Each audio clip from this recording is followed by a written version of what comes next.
Hallelujah. आइए हमें भविष्यवाणी की पुस्तक में से आज के वचन को पढ़ते हैं। प्रभु बोझ में जीवन की बातें। पहला कुरिन्थियों 11 की 26 में लिखा है, क्योंकि जब कभी तुम ये रोटी खाते और इस कटोरे में से पीते हो, तो प्रभु की मृत्यु को जब तक वह ना आए प्रचार करते हो। मेरे प्रिय प्रभु यीशु मसीह ने कहा, ये मेरी नई वाचा का लहू है।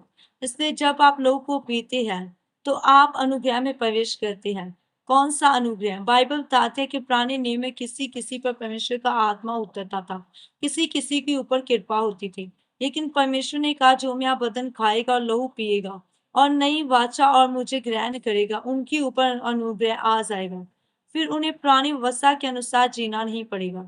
मेरे प्रियो, अब इस समय पर किसी किसी के ऊपर परमेश्वर का आत्मा नहीं उतरता। परमेश्वर ने कहा, मेरा आत्मा सब मनुष्यों के ऊपर उंडेला जाएगा। परमेश्वर ने ये उन्हीं लोगों के लिए कहा जो यीशु मसीह के बदन और लहू को पीते हैं और प्रभु यीशु मसीह की कुर्बानी पर विश्वास करते हैं, उसे अपने जीवन में पूरी तरह ग्रहण करते हैं। अब आप एक खुद जाजक हैं, आप खुद एक राजा हैं। अब आपको परमेश्वर के पास जाने के लिए किसी जाजक की जरूरत नहीं है, और अब आपको पाप माफ करवाने के लिए किसी भी सेवक के पास जाने की जरूरत नहीं है। बाइबल कहती है, एक दूसरे के सामने अपने पापों को मान लो। आप सीधे परमेश्वर से प्रार्थना कर सकते हैं। सीधे परमेश्वर के सामने जाकर अपने पापों की तौबा करके आप पाप माफ करवा सकते हैं। सीधे परमेश्वर के अनुग्रह के सिंहासन के सामने मांग सकते हैं जो आपको चाहिए। इसलिए परमेश्वर ने कहा, प्रभु बोझ को इकट्ठे होकर लिया करो, क्योंकि परमेश्वर हमें एकता में रखना चाहते हैं। बाइबल कहती है, पुरानी कलीसिया एक चित्त और एक मन थी। और वचन कहता है, क्योंकि जब कभी तुम ये रोटी खाते और इस कटोरे में से पीते हो, तो प्रभु की मृत्यु को जब तक वह न आए प्रचार करते रहो। और जब तुम प्रभु बोझ लेने के लिए इकट्ठे हो, तो अपने आप को जांचे।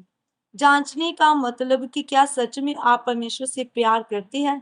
क्या सच में आप यीशु मसीह की देह से प्यार करते हैं? आप भी परमेश्वर की देह हैं। अगर मैं आपकी बदनामी करता हूँ, तो परमेश्वर की बदनामी करता हूँ। इसलिए मेरे प्रियो, परमेश्वर की देह को और उसी के लहू को जब भी आप लेते हैं, तो उससे पहले अपने आप को जांच लें और पापों से तौबा करें, तो परमेश्वर आपको आशीषित करेगा। आमीन।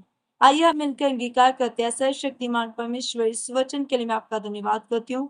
परमेश्वर, मैं अंगीकार करती हूँ कि मैं अपने आप को जांच कर फिर आपकी देह को खाऊंगी और लहू को पीऊंगी, ताकि मैं आपके अनुग्रह में बनी रहूं।